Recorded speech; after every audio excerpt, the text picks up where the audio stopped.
my name is Edna Sue McKee, and I'm going to cook chili beans today. I decided to cook chili beans because this is a great food to cook this time of the year. And I'm cooking it today for you guys out there. I want you to get this recipe, and I want you to prepare this recipe for your wife or your girlfriend. Surprise her, because it's really simple. And what I've done is I went to the grocery store yesterday and I got 4 pounds of fresh hamburger meat.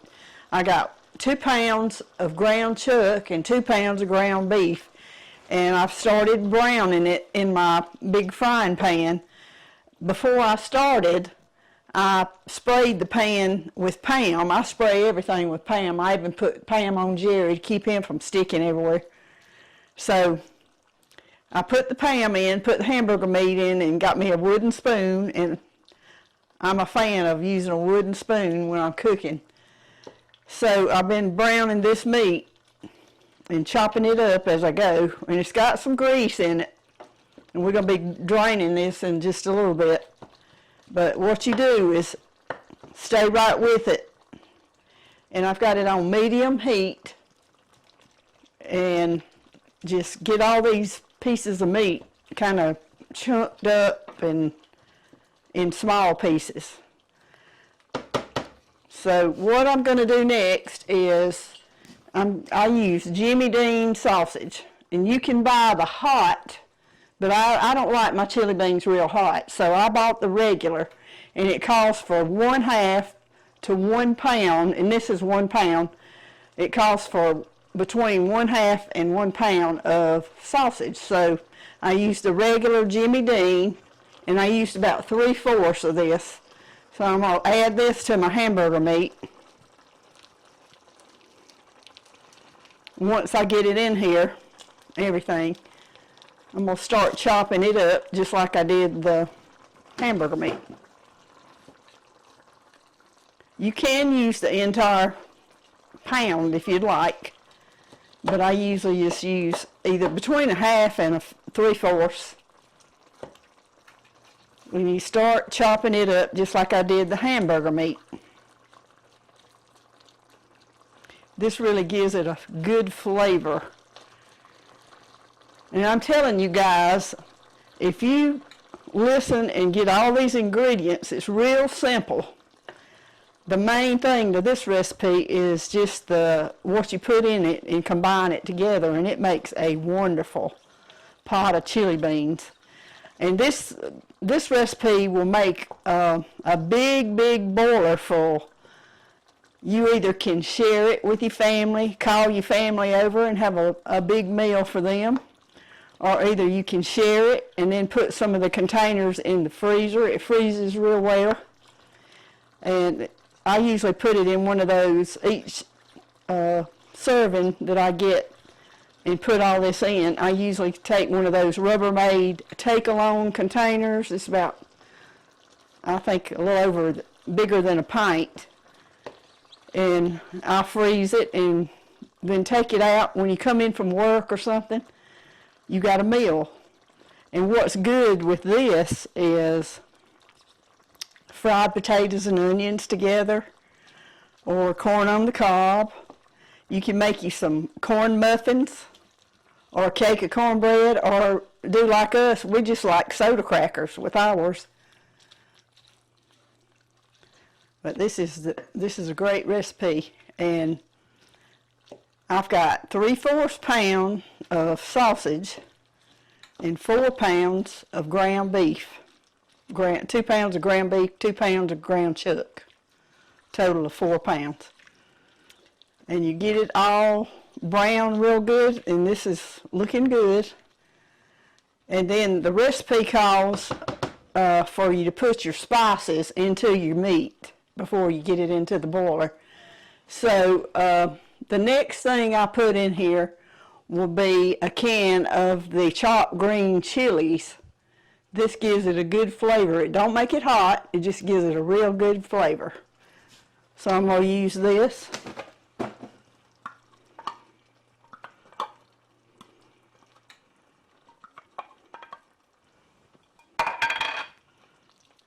Mix it in good.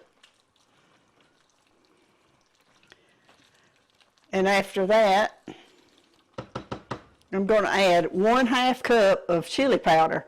And I did not know until today that one of these little containers of chili powder is exactly 1/2 cup. I learned something new myself today. So you add all of that. Stir it up real good. This is what gives it the real good chili flavor.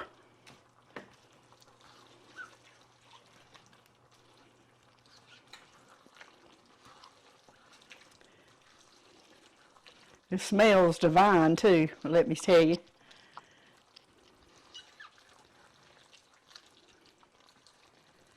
Okay. I'll mix it up as we go, but I've got most of it mixed up pretty good. All right, I've got 1 tablespoon of black pepper, and I'm going to put that in. 1 tablespoon of salt. And this is optional.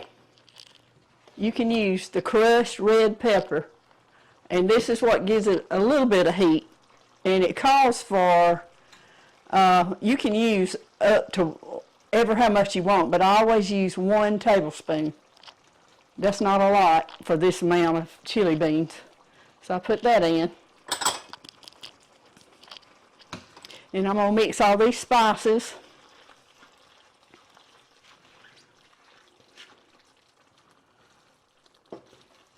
If you decide to fix this recipe for your wife, she's going to be delighted, I'm telling you. Because everybody that eats this, they go on and on about how good this recipe is. And today I'm making it not just to put all the extra in my freezer. I'm making it to share. I'm going to share with our neighbor that lives up the street from us. He's the fire chief of Buffalo Fire Department, and we saw him at another restaurant about a few months ago, I guess. And he was saying that he had been watching some of my cooking shows, and I told him that when I made chili beans, I was going to send him some. So that's what's going to take place after these are done. All right, this is a chopped bell pepper. 1/2 of a pretty good large size bell pepper. I went ahead and chopped it. You're going to add that to this mixture.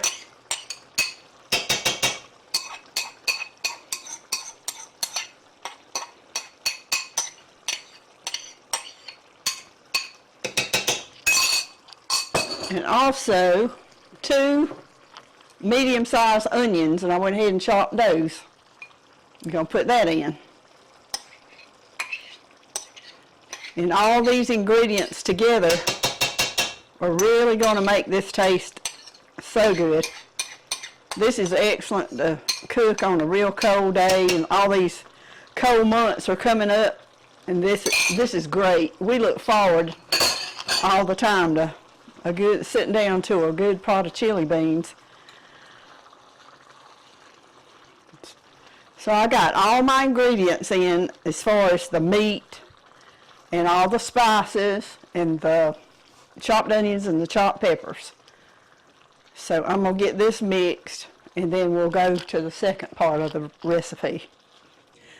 Okay, I've got all my meat, all my spices, my onions and my peppers, and everything's browned.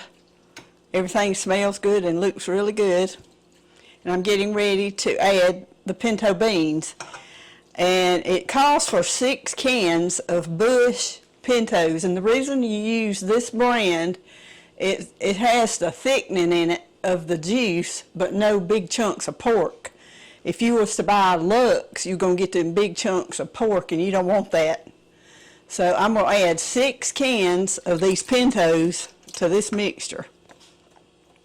You can use regular dried beans if you want to, but I'm going to tell you, these canned bush beans taste just as good as regular dried cooked beans. That'd be your choice.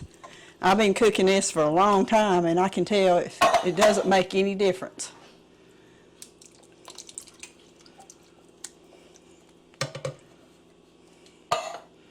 I hope my pot's gonna be big enough. I got out my big Dutch oven, so we'll just see. I might have to put some more over into another pot if I don't have enough room.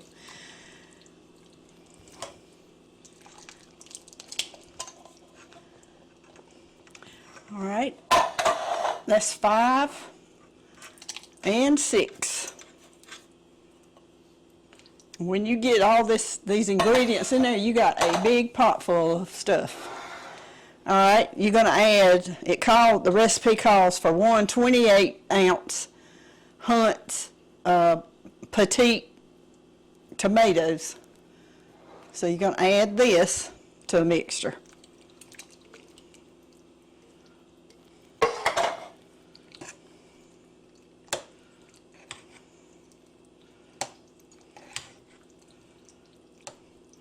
And then it calls for 1 small size petite tomatoes.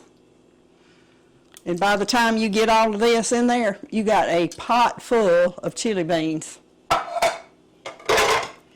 Once you get all the meat and the peppers and the onions sauteed good into the meat and everything's done, and what you do now is mix everything well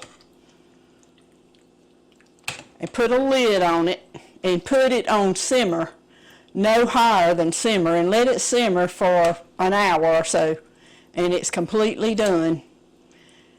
Everything will be ready to eat, and while it's cooking you can fix whatever you're going to use with it.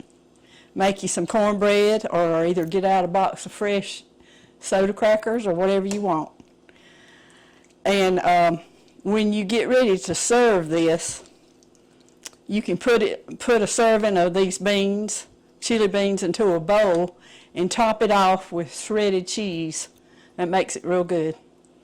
So that's my recipe today for all the guys out there. And if you cook this, I want to hear from you. I want to hear what the remarks that you get from your wife and your girlfriend or whatever, or either yourself. I want to know how it turns out for you.